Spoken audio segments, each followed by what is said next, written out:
Just to address the California home prices, gasoline prices, this was 5 minutes of searching this stuff online. That's why people shouldn't be buying houses unless you know about economics. And that's why real estate is a bad investment, because so many people want to purchase real estate that don't know or don't have the time to research historical prices and know what's happening with inflation, know what's happening with unemployment. They just want to buy a home because everybody wants to buy a home. But if you look at California home prices, just go to Zillow, you can see the trajectory of pricing. We had a huge drop in 2008, 2009, and sure, we had kind of a little bit of a false recovery here in the San Francisco area and Los Angeles, but as you can see, the trajectory is downward. You know, it's downward, and it depends on where you're at, but it can be anywhere from 2% to 15%, 5%, 10%. I mean, these are all red arrows down. This is, if you're trying to buy a house, research the term catching a falling knife.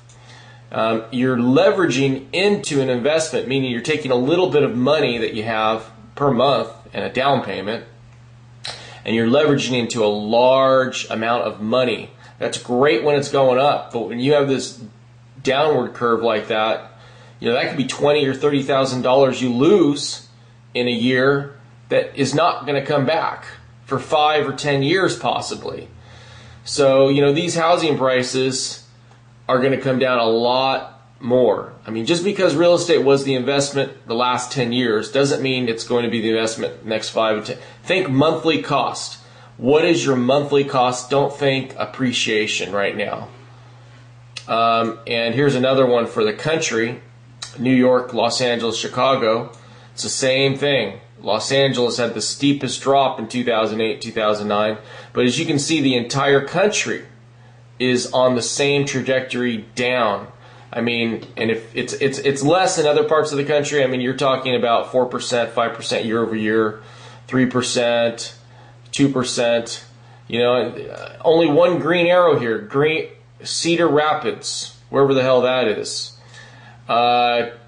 Chicago, 10% down year over year. I mean, these are horrendous numbers if you're leveraged into an investment. And what I tell people with real estate is, real estate isn't going to come back until people have jobs. So when you see your family, when you see your friends starting to work more hours for better pay, that's key, working overtime, and everybody's working, then everybody's going to be able to buy houses, and this thing will turn around. But, this could be 5 years of this kind of downward trajectory, or it could be 10 years. I don't know the specifics, but I do know pretty much the long-term view is it's going to be downward until jobs come back. Now with gas prices, this is a chart 2010 to 2012, and you saw that we had a run-up in gas prices. Everyone felt it, man, right here at this peak. Remember, everyone was crying, everyone was grabbing their credit cards to pay for their commuting costs, and then it came down. But if you look at the overall trajectory, we've had a downward trajectory the last year, but still, look at where we are. Just a few years ago, we're still a lot higher than we were in 2009 at 261, at 329. And do not tell me that your income has increased at all. I mean, if anything, people have taken 10%, 20% pay cuts, or they're working less hours. So this is a huge increase in the cost of a family's budget.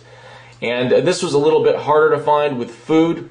No one's reporting on grocery store food, how it's expensive, more expensive than it was before. Probably because half the nation is on food stamps. So in some ways it's kind of free money to some people. I'm just going to read this even though it's boring. With 11 months of data recorded, the outlook of the Consumer Price Index 2011 is projected to increase 3.25 to 3.75.